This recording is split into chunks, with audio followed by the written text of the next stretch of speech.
ও মাছলা দাও মাছ নেবো।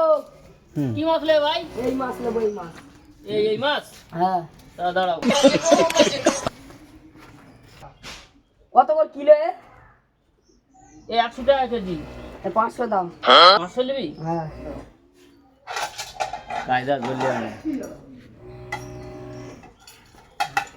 পাল্টা বের করতে কি গন্ডগোল?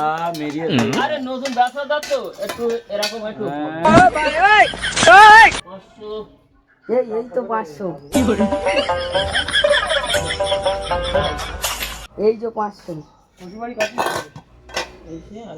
একদিন ছিল ভালো একদিন ছিল পড়ে গেল।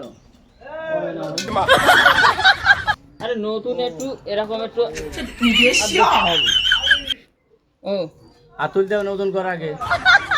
হ্যাঁ তুই দাও হয়ে গেছে মাথা দাও। 500 মাছ নিলাম। এলো ভাই। তাহলে একটা জড়ি দাও। আরে নতুন ব্যবসাদার কবে তো লাগবে তাই বল। নতুন ব্যবসাদার এরকম একটু হবে ভাই। হ্যাঁ তা দাও দাও। বুঝতে লিখে হবে। কিছু করার নেই। আমি ফোন করেছি 500 মাছ লাও ভাই। দাও আমি পয়সা নিয়ে এসেছিস তুমি দাও। ভাই 100 টাকা। 50 টাকা দাও। 50 টাকা লাও। ঠিক আছে একদম। এ ভাই মাছ খুব ভালো হবে বুঝতে পারছো? হ্যাঁ টেস্টটা হেভি হবে। একদম হেভি মাছ আমার কাছে মাছ নেবে। ঠিক আছে ঠিক আছে। আমি মাছ খুব